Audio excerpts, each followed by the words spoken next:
bertugas dari Pokja 3, tim penggerak PKK Kabupaten Jombang. Yang saya hormati dan saya banggakan ibu-ibu Pokja 3 semuanya.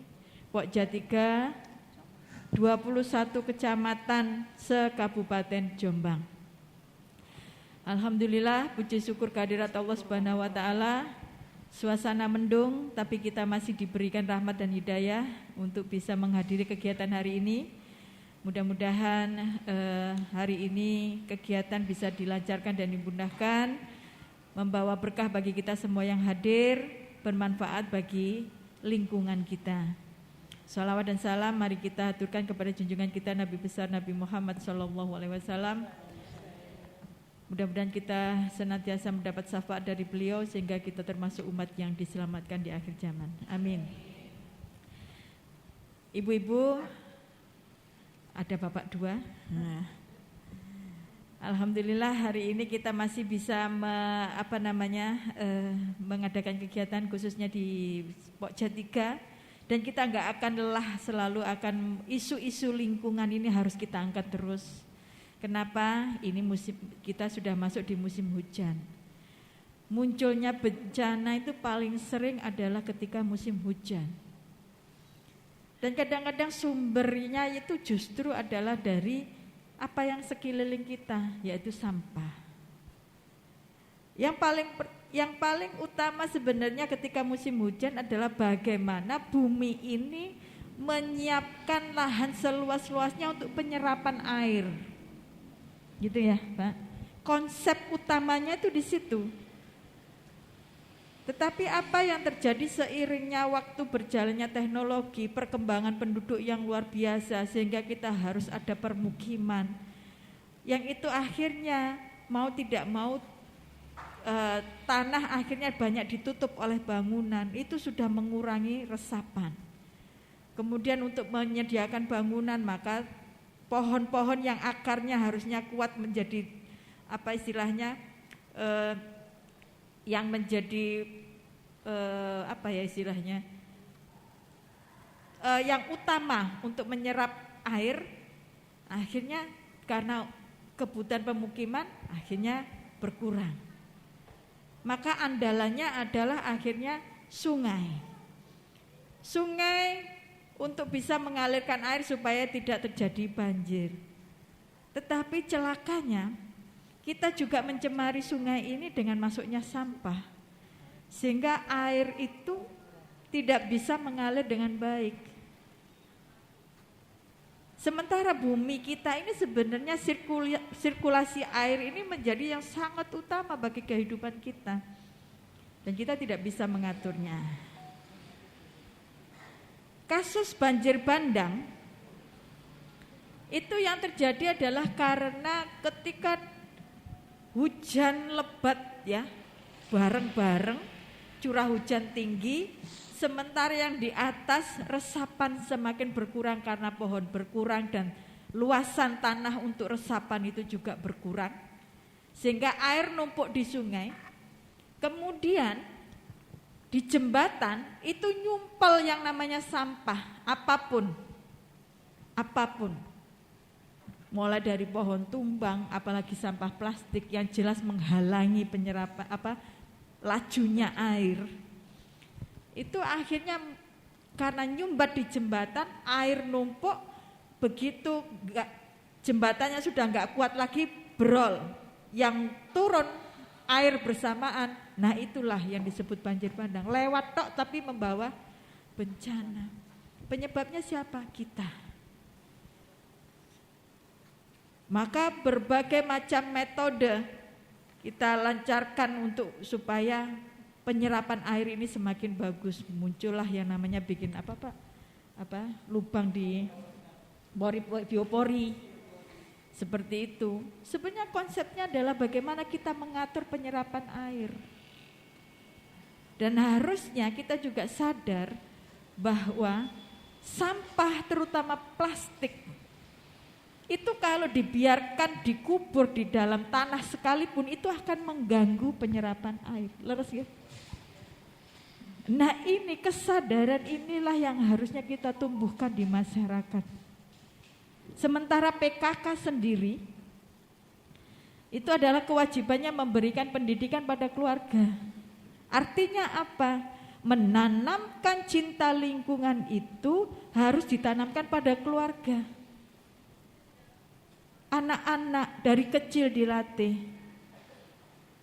Kita, nyuwun sewu, yang hari ini termasuk pembuang sampah yang aktif, ini karena dulu kita tidak diajarkan bagaimana mengelola. Kalau dulu diajarkan dengan membakar sampah, digawekno kubangan, dibakar, akhirnya bisa jadi kompos. Itu karena kita tidak banyak memakai plastik. Ya. Maka ibu-ibu, terutama yang kader PKK, mari kita hidupkan kembali, kita tidak ingin menjadi korban dari kesalahan kita sendiri. Kita manfaatkan ilmu yang akan diberikan Pak Lutfi hari ini untuk bisa diterapkan di keluarganya masing-masing, terutama bijak di dalam pengelolaan sampah. Maka, nyuwun sewu, ibu-ibu, ayo kita gerakkan kembali untuk pakai tumbler. Kita kurangi penggunaan sampah plastik. Ya, mulai sadar nggih? Kita sudah mulai turun ya semangatnya. Nah, ini harus dibangun kembali. Enggak apa-apa disembunyikan. Terima kasih.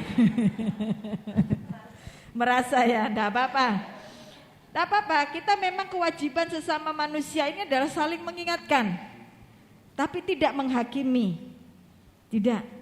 Mari kita saling mengingatkan, didorong kembali, dimotivasi masyarakat untuk cinta lingkungan, mencintai dirinya sendiri, hidupnya sendiri. Kita mungkin yang tinggal di hulu tidak terasa, tapi bagaimana mereka yang tinggal di muara? Saya pernah main ke hutan mangrove di Surabaya.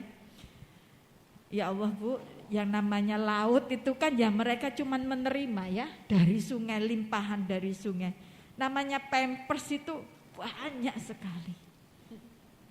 Saya membayangkan bagaimana nasib ikan. Mereka makan sampah Ibu.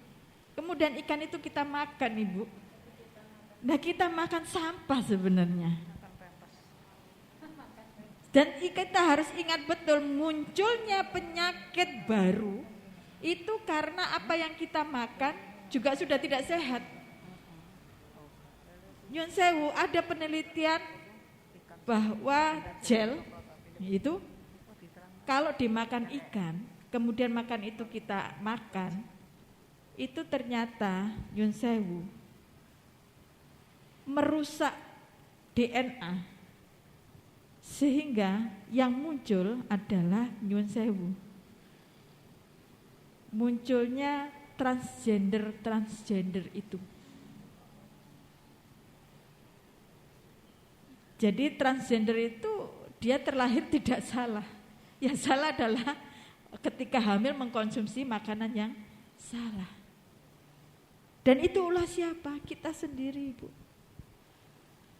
Maka kita harus memunculkan kesadaran di dalam diri kita sendiri untuk bagaimana kita jaga lingkungan, mengelola sampah dengan baik. Teknologi itu harus kita barengi dengan kebijakan di dalam pengelolaan hasil akhirnya.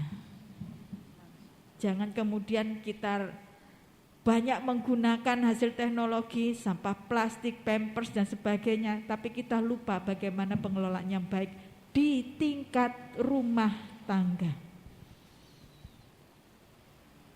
Ya, jadi kita sama-sama meringankan, kita jaga kesehatan diri kita sendiri. Dengan menyelamatkan bumi, bijak mengelola sampah, maka kita termasuk menyelamatkan generasi ke depan. Begitu ibu-ibu yang bisa saya sampaikan, mudah-mudahan acara hari ini bisa dapat berjalan lancar dan memberikan manfaat bagi kita semua. Maka dengan mengucap Bismillahirrahmanirrahim, kegiatan PKHP Pleno dari Pokja 3, pemilahan sampah dan pengomposan, saya nyatakan dimulai dan dibuka. Terima kasih saya sampaikan kepada narasumber hari ini. Terima kasih atas ilmunya nanti. Mudah-mudahan panjenengan memberikan ilmu ini bisa mendapatkan balasan Allah sebagai catatan amal soleh. Terima kasih juga kepada Pokja 3 tim penggerak PKK Kabupaten Jombang yang sudah memfasilitasi kegiatan hari ini. Mudah-mudahan kita semua benar-benar bisa mencintai lingkungan dimulai dari hari ini. Matur nuwun. Wassalamualaikum warahmatullahi wabarakatuh. Baik, terima kasih. Sebelum mengawali materi saya, izinkan saya memperkenalkan diri. Nama saya Lutfi Nur Hadi. Suara saya jelas nggih? Napa ada agak ini? Suara saya jelas? Oh nggih, oke. Nama saya Lutfi Nur Hadi. Biasa dipanggil Lutfi, tapi kalau misalkan di rumah, kalau misalkan suatu saat kita bisa bersilaturahim, datang nanya namanya Mas Lutfi itu nggak bakal ketemu, karena saya di rumah itu dipanggil Hadi begitu. Nggih. Jadi alamat saya itu di Megaloh, di Balongsari tepatnya, tapi sekarang sementara saya di rumahnya istri di Mayangan Jogoroto begitu. Nggih, terima kasih. Tadi sambutan dari Ibu Wiwin luar biasa. Saya juga ini sebelum masuk ke sini banyak yang mungkin bisa saya sampaikan sebelumnya, bahwa di mana kami Bu menginisiasi adanya program Madani di Jombang. Kami mengajak PKK, kebetulan kalau program Madani itu kita mengarahnya ke Pokja 3. Kami komunikasi sama Bu Nikmah begitu. Nah, terkait dengan masalah sampah, mungkin khususnya sampah plastik ya, begitu. Mungkin nanti di sini adalah kemarin permintaan dari Bu Nikmah, mohon Mas nanti dibantu untuk mengedukasi terkait bagaimana cara memilah sampah. Nah, tapi fokusnya nanti lebih ke pengomposan. Nah, sedikit sebelum nanti ke pengomposan, saya sedikit menyampaikan terkait yang anorganiknya. Pasti Ibu sudah tahu bahwa anorganik ini masuk ke bank sampah, ngeten nggih. Tapi kadang-kadang ada pertanyaan, terus yang tidak bernilai ini bagaimana Mas begitu? Karena justru itu yang akan menjadi penggambar di sungai itu. Kebanyakan yang yang dibuang di pinggir jalan, di sungai, di sawah itu yang tidak bernilai itu. Nah, kemarin kebetulan ada webinar dari kementerian begitu. Kemarin cukup bagus bahwa kementerian itu mendorong dari Unilever, dari Danone, dari supermarket dan teman-temannya itu untuk berinovasi, sehingga ada potensi ke depannya plastik atau kemasan yang tidak bernilai itu akan ditampung sama mereka. Begitu gambarannya. Jadi nanti mohon mungkin Bapak Ibu, Ibu-ibu yang disampaikan sama Ibu Wiwin bahwa ayo memulai dari memilah sampah. Begitu nggih. Memilah sampah yang non organiknya nanti bisa dimasukkan ke bank sampah. Bank sampahnya diaktifkan kembali. Kenapa diaktifkan kembali? Kami kemarin melakukan penelitian, survei. Begitu. Jadi ternyata peran bank sampah ini luar biasa.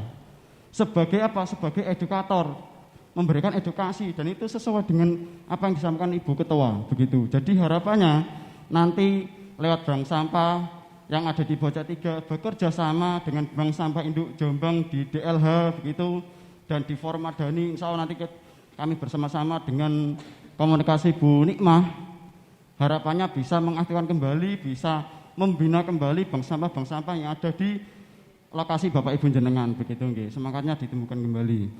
Oke. Baik. Ini sedikit merefresh bahwa hierarki pengelolaan sampah, kalau paradigma yang lama di mana yang utama sampah itu harus dibuang ke TPA, itu paradigma yang dulu. Jadi sampah pokoknya sementing sampah kita tuh nggak sembarangan, ditaruh di tempatnya, diambil, dibuang ke TPA. Itu paradigma yang lama. Tapi ini kita coba gali yang lebih baik begitu, sebagai bentuk menghindari adanya bencana banjir tadi yang disampaikan. Bahwa ayo pertama yang kita lakukan adalah reduksi, mengurangi. Caranya mengurangi, reduksi dan sebagainya itu kita mencoba memilah. Begitu. Dan nanti yang paling terakhir itu adalah ke TPA. Jadi gampangannya begini Bapak Ibu. Nanti ketika misalkan masak begitu dan sebagainya, atau misalnya di rumah ada sampah plastik anorganik sama organik, gampangannya silakan monggo dipilah sesuai dengan jenisnya. Atau ketika nggak mampu, paling simpel, monggo dipilah antara organik dan anorganik. Begitu. Oke, next. Nah, ini reduce, mengurangi tadi. Jadi kita mencoba mengurangi menggunakan plastik yang paling gampang, plastik sekali pakai. Kalau ke pasar bawa belanja, begitu nggih, bawa tas belanja. Nah, yang kedua nih reuse.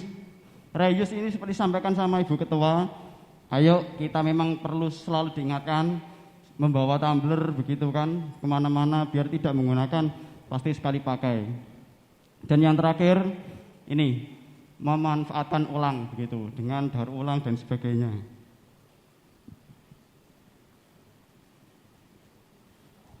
Nah, ini kurangi, pakai ulang, daur ulang. Nah, dari ketiga ini yang paling utama adalah yang bisa dilakukan oleh ibu-ibu, yakni pisahkan sampah dari awal atau memilah sampah dari rumah masing-masing atau dari kantor masing-masing. Nah, ini gampangan yang paling sederhana. Oke. Sampah anorganik disendirikan, sampah organik disendirikan. Nah, ini kalau mungkin di kantor-kantor, monggo. Jadi nggak hanya di rumah. Kadang-kadang ibu-ibu ini kalau di rumah memilah sampah, tapi kadang di kantor ya lupa begitu. Pokoknya penting masuk ke dalam tong sampah gitu. Padahal jelas sudah ada informasinya. Ada sampah basah, sampah kering, organik, anorganik, gitu nggih. Nah, ini kurang lebih gambarannya. Jadi kalau kita mau lebih luas lagi, sebenarnya sampah kita tuh ada sampah organik. Cara yang paling gampang organik itu nanti silakan jenengan masukkan ke dalam ember yang ada wadah tertutupnya. Itu yang paling gampang. Kalau jenengan nggak mau jijiknya kenapa? Mungkin nanti ada tikus dan sebagainya, kecoa. Kalau ada tutupnya, insya Allah aman. Ngoten nggih. Nah, yang kedua ini non organik. Ini nanti biasanya paling mudah itu dimasukkan karung, karena ini kan biasanya kan kering. Nah, ini residu. Residu itu contohnya apa, Mas? Contohnya misalkan pampers. Nyon sewu nggih, ibu-ibu kalau lagi haid itu juga sampah. Itu residu. Begitu. Nah, itu sebenarnya itu disendirikan. Kalau misalkan Bapak Ibu ini di perumahan nggih, itu nanti disendirikan dan itu nanti akan dibawa ke TPA. Jadi biasanya kalau harapannya yang organik ini nanti silakan dikomposkan. Nanti insya Allah saya pandu beberapa metode. Non organiknya silakan bank sampahnya diajukan kembali atau dibawa ke bank sampah. Residunya ini taruh di plastik hitam atau khusus, pokoknya itu menandakan dia residu. Biar yang mengambil itu tahu. Okay. Terus limbah B3. B3 itu apa? Banyak, tapi yang paling sederhana misalkan baterai, bohlam, itu sebenarnya itu limbah B3. Jadi sebenarnya itu harusnya disendirikan. Gitu nggih. Oke, next. Nah, ini paling gampangnya. Ini kalau di dapur ada plastik dan teman-temannya, ada organik, dipisahkan, begitu nggih. Dimasukkan ke dalam wadah yang ada tutupnya. Nah, ini berarti contohnya. Kalau misalkan ada yang ada kuahnya, silakan kuahnya itu dibuang. Caranya dengan disaring, nggih. Begini. Karena kalau jenengan misalkan kok membuang sisa sayur asem, soto dan teman-temannya kok jadikan satu, ya itu nanti nggak bisa terjadi pengomposan gitu. Jadi akhirnya dibuang saja, nanti tinggal yang besar-besar saja nanti akan dikomposkan. Begitu. Nah, ini kalau yang non organiknya simple, karung boleh, nggak perlu yang mahal-mahal. Karung begitu, tapi kalau misalkan ada drum atau apa boleh. Oke, untuk yang non organiknya. Nah, ini tadi silakan disaring kalau untuk yang ada airnya. Nah, ini. Jadi saya akan mencoba langsung masuk ke pengomposan. Ini salah satu teknik atau cara dengan sistem keranjang Takakura. Kok namanya ada Takakura? Mas, ini identik dengan Jepang, betul. Bahwa ini adalah teknik yang dikembangkan oleh profesor dari Jepang, Takakura. Mungkin juga Bapak Ibu beberapa sudah pernah mendengar begitu. Jadi Takakura ini lebih banyak digunakan dan memang ditujukan kepada apa? Kepada perumahan-perumahan atau ibu-ibu yang kecenderung suka higienis begitu. Jadi mereka pengemposannya tidak menggunakan drum komposter dan teman-teman, tapi menggunakan takakura. Karena memang ini tuh simple. Jadi prinsip takakura, ibu-ibu nanti bisa di rumah pokoknya punya keranjang yang ada bolong-bolongnya bisa digunakan. Prinsipnya di situ. Nah, nanti lapisan yang di bawahnya dilapisi kardus, kanan kiri dilapisi kardus. Begitu. Nah, terus yang ini sebenarnya sekam, Bu. Sekam tapi yang dimasukkan ke dalam apa? Nggih, gitu gampangannya. Jadi, kenapa kok ada ini? Ini nanti itu ditaruh paling bawah dan paling atas. Paling bawah itu apa? Untuk memudahkan. Jadi, dia tuh menjaga kelembapan biar kalau ada lilin indinya atau airnya itu dia tuh nggak langsung keluar, sehingga tetap apa ya, higienis gitu. Jadi, dia tuh akan menyerap ke sini. Ketika dia di bawahnya. Jadi, posisinya itu keranjang. Oke. Nanti lapisan kanan kiri bawahnya dikasih kardus, ditambah lagi ini, baru nanti dikasih ini. Ini apa? Jenengan silakan beli kompos, atau kalau di rumah punya kompos boleh. Atau lagi Mas kalau nggak punya kompos dan nggak ada kompos, apa bisa digunakan tanah? Boleh tanah, tapi silakan cari tanah yang gembur, gitu. Jangan tanah yang apa yang puwet itu jangan. Cari tanah yang gembur. Kenapa cari tanah yang gembur? Karena prinsip pengomposan ini sebenarnya meniru mbah-mbah kita, yakni menggunakan jumbleng. Oke. Jadi kenapa kok mbah-mbah dulu kita menggunakan jumbleng dan itu efektif? Karena memang prinsipnya pengomposan itu akan efektif ketika dia menyentuh tanah. Oke. Jadi efektif itu kalau menyentuh tanah, begitu.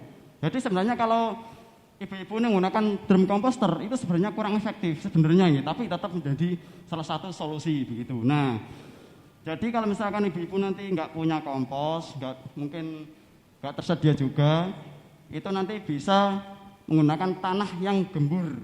Jadi nanti silakan dimasukkan setelah ini tadi di atasnya dikasihkan kompos atau tanah gembur. Nah, nanti baru misalkan pagi masak sisa sayuran, sisa makanan kemarin dimasukkan ke sini dan dicampur. Prinsipnya, oke. Jadi dicampur. Jadi memang di sini nanti tuh harus punya apa ya? Kak cetok ini. Nah ini. Nanti silakan dicampur, diaduk, terus ditutup lagi dengan ini. Dilanjutkan dengan tutupnya. Ini jenengan lakukan setiap hari. Insya Allah tetap dia akan mengalami pengomposan. Dan biasanya akan terjadi pengomposan 1 bulan jadi begitu. Ini karena kan memang sampah dapur juga nggak terlalu banyak gitu.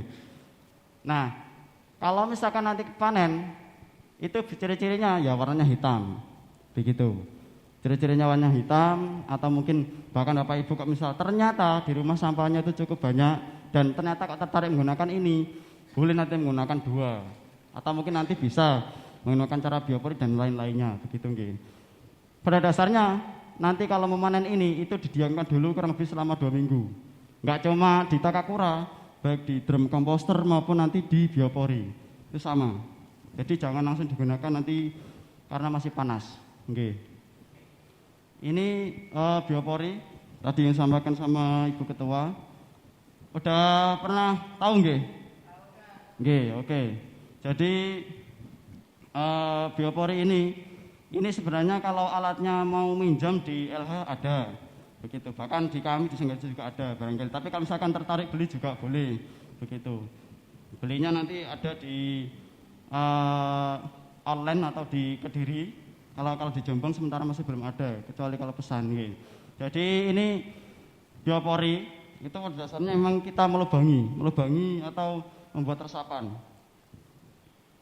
Nah, sebenarnya biopori ini nggak diberikan ini tuh tidak masalah, tapi akan lebih aman, akan lebih berkelanjutan kalau ada tutupnya. Ada yang dari cetakan gini, ada yang dari plastik juga ada, begitu, atau bahkan yang tidak dikasih, begitu nggih.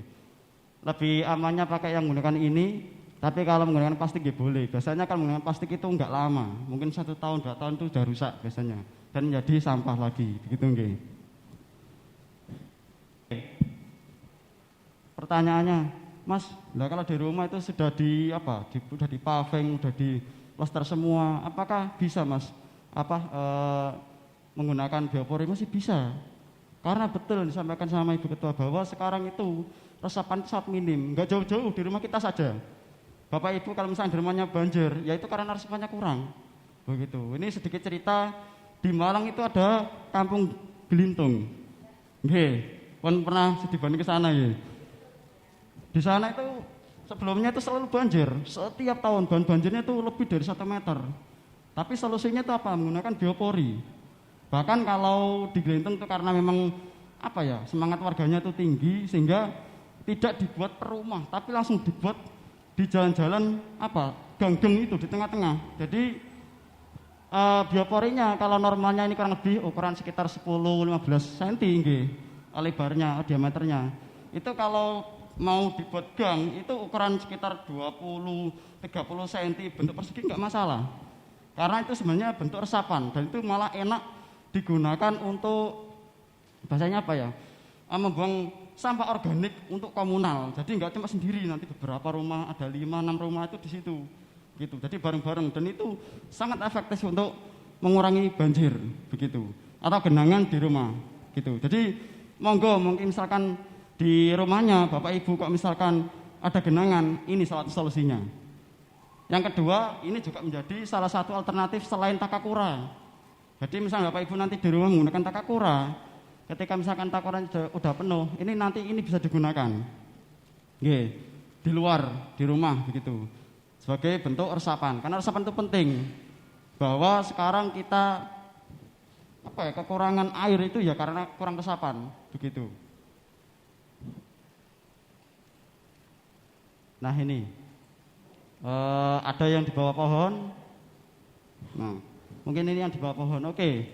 Jadi Bapak Ibu kalau misalkan punya pohon, apalagi pohonnya itu pohon misalkan berbuah, juga ada baiknya membuat biopori itu di bawah pohonnya. Begitu. Secara tidak langsung jenengan itu sudah memberikan pupuk. Begitu. Dan kalau misalkan mau di bawah pohon, tidak perlu menggunakan yang casing tadi. Nah, tidak perlu menggunakan ini, cukup yang ini saja. Karena nanti kalau sudah penuh, silakan digali di lubang yang sampingnya lagi. Dan mungkin sedikit informasi cara yang tepat, lubangnya itu jaraknya atau di sebelah mananya, Mas. Nah, caranya silakan lihat pohonnya Bapak Ibu. Pohon itu sebenarnya akar sama daun itu sama lebarnya. Jadi ketika misalkan pohon itu kok dahannya sampai segini, itu yang terbaik adalah di bawahnya sininya, Bu, yang terjauh. Itu. Jadi ketika misalkan kok dahannya itu sampai 1,5 meter, 2 meter, ya pokoknya paling ujung itu dan di sekelilingnya. Jadi misalkan nanti di sini penuh, ganti sini muter begitu. Itu memang cara efektif. Ya ngapunten karena memang saya sebenarnya basicnya dari pertanian begitu. Saya basic pertanian, saya alhamdulillah berkesempatan kuliah di IPB, Institut Pertanian Bogor, dan basic saya memang terkait hama dan penyakit begitu. Biasanya bapak-bapak itu senang kalau ketemu masih kipi masuk batu begitu. Oke. Jadi ini bagus. Ini sudah dipraktekkan beberapa, bahkan di Jombang juga ternyata buahnya itu lebih lebat, lebih bagus, lebih manis begitu. Jadi daripada kan ya saya yakin ibu-ibu juga jarang memupuk tanamannya. Jadi ini cara yang mudah. Coba menggunakan biopori di bawah pohonnya begitu nggih. Oke, saya lanjutkan. Nah, ini contoh, tapi kalau ini di bawah pohon di bak semen ini kurang bagus. Ini mungkin untuk yang rumahnya ada paving dan sebagainya. Ini. Nah, fungsinya sebagai resapan untuk sampah organik dan nanti akan menghidupkan lagi organisme-organisme kecil.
terima kasih atas waktunya.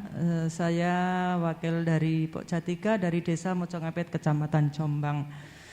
Yang mau saya tanyakan kepada Mas Lutfi, kalau kita membuat biopori yang ada di bawah pohon belimbing misalnya ya, apakah ada jarak maksimal antara biopori yang satu ke biopori yang kedua? Hanya itu dulu pertanyaan saya. Dan ada lagi pertanyaan kedua, kalau kita membuat biopori dari keranjang takakura yang terbuat dari takakura jenis plastik, keranjang plastik, setelah kita dialas dengan sekam yang bawah terus pakai tanah itu ya, apakah bisa kita hanya memakai daun kering saja di dalam keranjang takakura itu, atau harus kita campur dengan sampah basah seperti itu? Terima kasih. Apakah ada jaraknya? Tidak ada, Bu. Tidak ada. Karena dalam pengomposan itu tidak ada pengaruhnya. Begitu. Cuma mungkin jangan terlalu dekat karena apa? Ya, kalau tadi kan lebih saya sarankan kalau di bawah pohon itu tidak ada casingnya, tidak ada penutupnya. Jadi pokoknya dibuat lubang aja, jadi nggak perlu dikasih casing. Tinggal nanti kalau dikasih udah penuh tinggal ditutup gitu saja.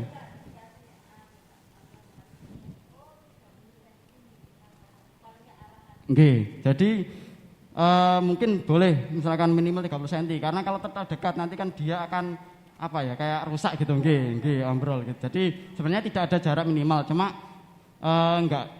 jangan terlalu dekat ngoten niku. Karena nanti bisa terlalu bisa ambrol. Jadi itu boleh, bahkan nanti semakin banyak itu boleh, enggak masalah. Karena mungkin nyon sewu di rumah banyak dedaunan, banyak apa gitu itu monggo begitu. Nah, tapi tadi yang paling penting mungkin Bapak Ibu belum pernah tahu bahwa jarak maksudnya dari pusat tanamannya ke ini itu adalah dahannya gitu. Betul. Karena emang di situ prinsip. Bahkan jenengan kalau misalkan Mas bahasanya ingin punya atau di kebun punya kebun kayak durian dan banyak itu kan maunya dikasih pupuk kimia, itu caranya juga sama, Bu. Jadi dibuat lingkaran tapi dahan yang terjauh. Jangan kasih sekitar batangnya, itu enggak ngaruh itu. Jadi enggak maksimal, kasihkan yang paling jauh. Misalkan jangan punya pohon durian yang sampai 3 meter ya pas di situ. Jadi diameter ya besar sekali dan itu dikasih keliling lingkaran. Gampangannya begitu. Jadi silakan nanti dipindah-pindah terus sampai membentuk lingkaran. Begitu. Yang paling jauh, karena dahan itu dia tuh sama dengan akarnya. Jadi kalau jangan melihat ada tanaman yang ke atas dan melebar, itu pasti akarnya sama. Itu tanaman begitu. Nah, yang kedua terkait dengan takakura, apakah boleh ketika misalkan kebetulan di rumah ini punya keranjang nganggur begitu kan, dikasih kardus, dikasih bantalan, ditambahkan tanah atau kompos, dijadikan kompos. Apakah itu boleh hanya diisi kering? Boleh. Tapi nanti jangan ngersulo, misalkan nggak jadi-jadi begitu. Karena kalau jenengan hanya masukkan yang kering, otomatis itu akan lama. Bisa sampai 2 bulan bahkan lebih. Nah, itu mungkin kalau jenengan mau agak mempercepat dengan hanya sampah kering, boleh jenengan kasihkan air diperciki gitu, biar lembab itu. Nah, lebih bagus lagi dikasih E4 mau saya sampaikan. Betul, lebih bagus lagi dikasihkan E4. E4 bisa beli di toko pertanian atau kalau jenengan misalkan maksudnya di rumah itu punya drum komposter, Mas. Punya drum komposter, silakan jenengan tadi. Biasanya drum komposter itu bau dan enggak berhasil. Karena apa tadi? Hanya dimasukkan yang basah tok. Silakan jangan coba nanti dimasukkan gantian. Basah, kering. Begitu nggih. Itu insya Allah nanti akan jadi. Nah, biasanya kalau itu nanti basah kering drum komposternya akan menghasilkan air. Airnya itu bukan lindi, Bu. Tapi itu adalah bakteri. Dan itu bisa jenengan gunakan pengganti M4. Tanpa perlu beli kalau punya drum komposter nggih. Tapi kok ternyata jenengan hanya masukkan yang basah tok, nyon sewu itu jangan. Karena itu lindi, itu penyakit. Nggih, itu berbahaya.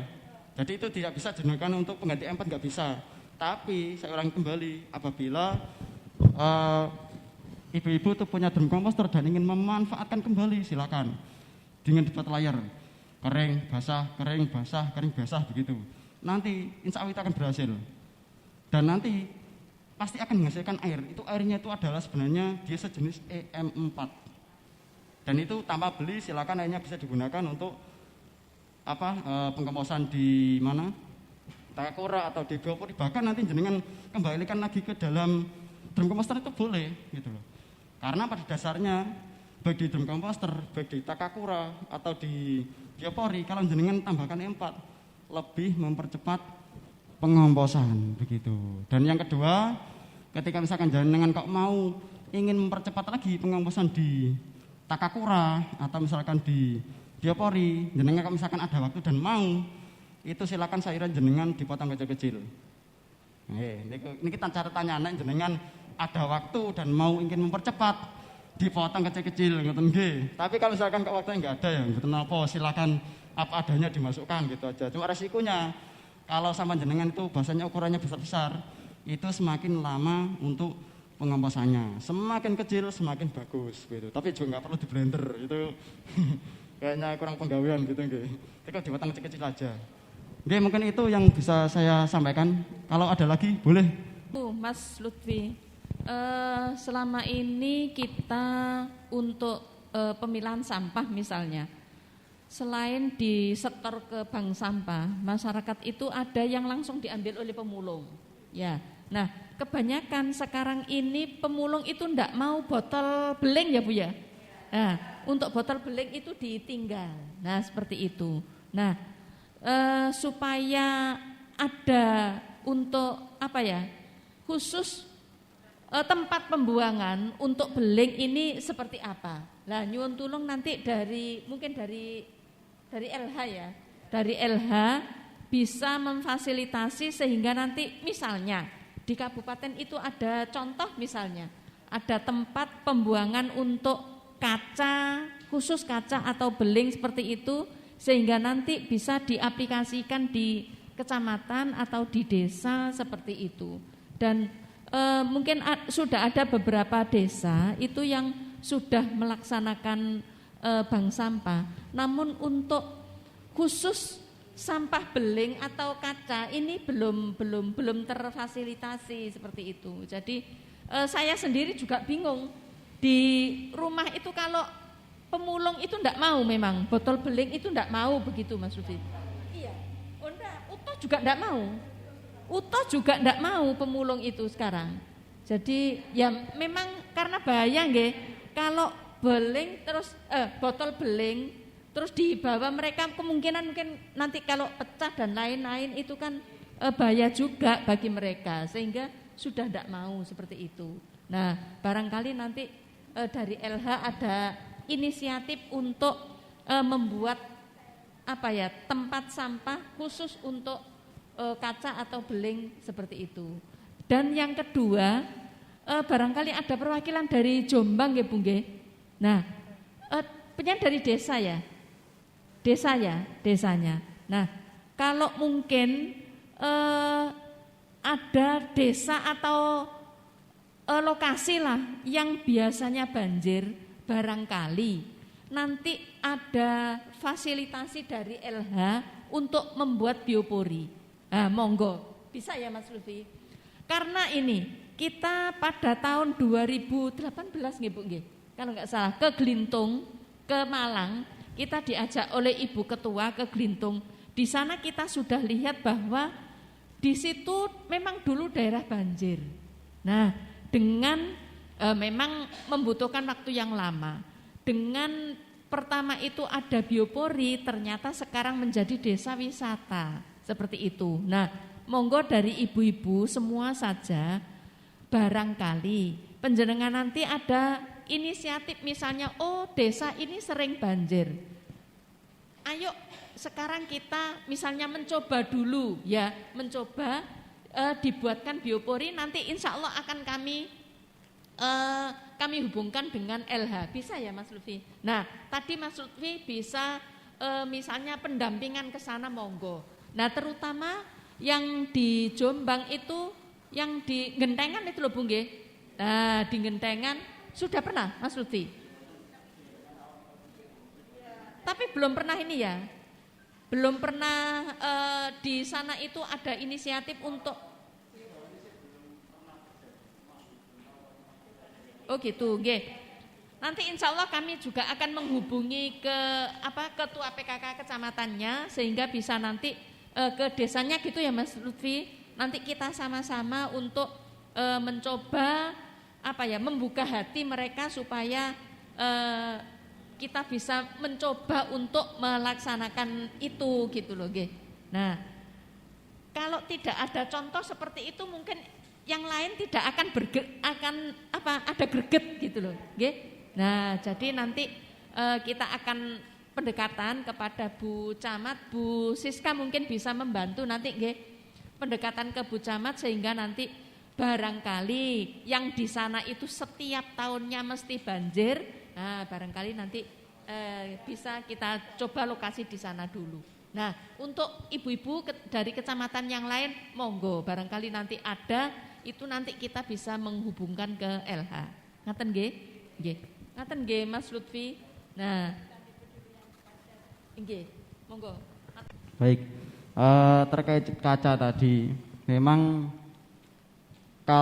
sebenarnya kalau di Bank Sampah Induk Jombang niku menerima kaca, tapi memang tidak untuk pecahan kaca. Jadi, tapi nggak tidak memaksa ibu-ibu. Ketika ibu-ibu memang karena kan juga masih ada pemulung dan sebagainya, dikasihkan pemulung ya monggo. Nah, mungkin kacanya ini mungkin bisa nanti dibawa, mungkin Mas nanti bisa ke kami Sanggau itu juga menerima. Asalkan bukan pecahan begini. Ini solusi jangka pendeknya begitu. Jadi nanti silakan bisa dibawa. Nanti kalau dekat dari sini itu kami Sanggau itu di mana Banyu Biru itu ke timur mentok sebelah kanan. Nggih, di situ. Jadi insya Allah dekat kalau dari sini. Itu kalau mau asalkan kalau pecahan kaca enggak, sementara belum bisa, Bu. Nggih, hanya botol. Nggih, botol begitu. Barangkali ternyata nggih. Nggih, betul. Nggih. Nggih, laras. Jadi tadi untuk yang botolnya maksudnya itu. Bank Sampah Induk juga menerima. Tapi memang pecahan kaca ini memang sebenarnya pecah kaca ini kalau menurut aturan itu harusnya dibuang ke TPA. Nggih, karena memang pecahan kaca, limbah B3, terus residu itu dia tuh dibawa ke TPA. Tapi pecahan kaca nggih, tidak boleh dicampur, disendirikan. Tadi sudah saya sampaikan bahwa residu itu contohnya pempes, nyun sewu ibu-ibu ketika haid ngoten niku nggih. Itu jadikan satu karena dia sama sejenis. Itu residu itu jadikan satu kresek, ini residu. Kalau misalkan nanti ada baterai, bolam itu sebenarnya kan juga kaca. Nggih. Itu nanti sendirikan gitu loh. Disendirikan bahkan masuk kaca, ditaruh di wadah nopo gitu. Cuma jelas kalau memang kaca ini kalau itu ditaruh di kresek itu biasanya juga sobek. Jadi nanti silakan ditaruh di wadah apa, bahkan dikasih tahu, ditulisi itu bagaimana. Karena memang begini. Jadi sementara kita tidak bisa menuntut jauh kepada LH begitu nggih. Tapi kita bisa kok memberi kayak misalkan memberi salah satu solusi jangka pendeknya. Jenengan pisahkan, jenengan kasih tahu, Pak, ini kaca ini nanti jenengan ditampung di kontainer kuning, itu dibawa ke TPA, itu sudah benar, Bu. Nggih, ini sudah benar dan itu sudah menjadi solusi benar. Jadi misalkan kok nggak boleh itu boleh. Karena memang kaca, residu, B3 itu harusnya itu saja yang dibawa ke TPA harusnya gitu. Cuma kan kita memang sementara pemerintah ini masih belum bisa memfasilitasi bahwa kontainer ini dipisah-pisah. Sebenarnya dari LH sendiri khususnya dari penanganan sampah Ibu Tiwi itu menyampaikan sebenarnya kita juga pengen cuma bingungnya gimana. Misalkan nanti kontainernya itu dikasih sekat-sekat gitu nggih. Padahal faktanya di masyarakat itu yang masih banyak 60-70% adalah organik. Padahal harusnya itu kan hanya untuk residu, hanya untuk B3, hanya untuk pecahan kaca. Karena memang itu yang membahayakan dan itu tidak bisa ditangani oleh kita sendiri. Dan itu harus ditangani di TPA, begitu. Cuma memang kedepannya seperti tadi yang sampaikan, kemarin ada webinar dari dari KLHK, Kementerian Lingkungan Hidup. Itu menyampaikan, dan insya Allah nanti kedepannya kita juga akan mendorong itu. Jadi minimal ada contoh begitu. Jadi contoh di mana nanti ada pengambilan yang terpilah. Jadi jenengan itu nggak perlu repot-repot untuk udah milah tapi nanti kecampur lagi. Insya Allah nanti kita akan mencoba proyek ke sana. Jadi proyeknya tadi itu insya Allah akan kita lakukan di programnya Madani. Di programnya Madani, dan kebetulan piloting projectnya itu ada di desa Sambung Doko sama di Kelurahan Kaliwungu begitu. Itu yang akan kita jadikan piloting projectnya. Kenapa di sana? Karena di Sambung Doko itu pesan dari dari pemerintah Kabupaten Jombang itu menjadi pintu keluar masuk tol. Tapi kan jenengan Firsa kan kotor sungainya, jadi harapannya nanti bersih. Yang kedua, kenapa di Kaliwungu ya? Karena basisnya kami. Kebetulan juga Kaliwungu ini juga lokasi PKK, pendopo, dan juga masih wilayah Kaliwungu, sehingga nanti barangkali kedepannya bisa kita lakukan dan bisa banyak saling berkontribusi begitu nggih. Mungkin cukup sekian yang bisa saya sampaikan.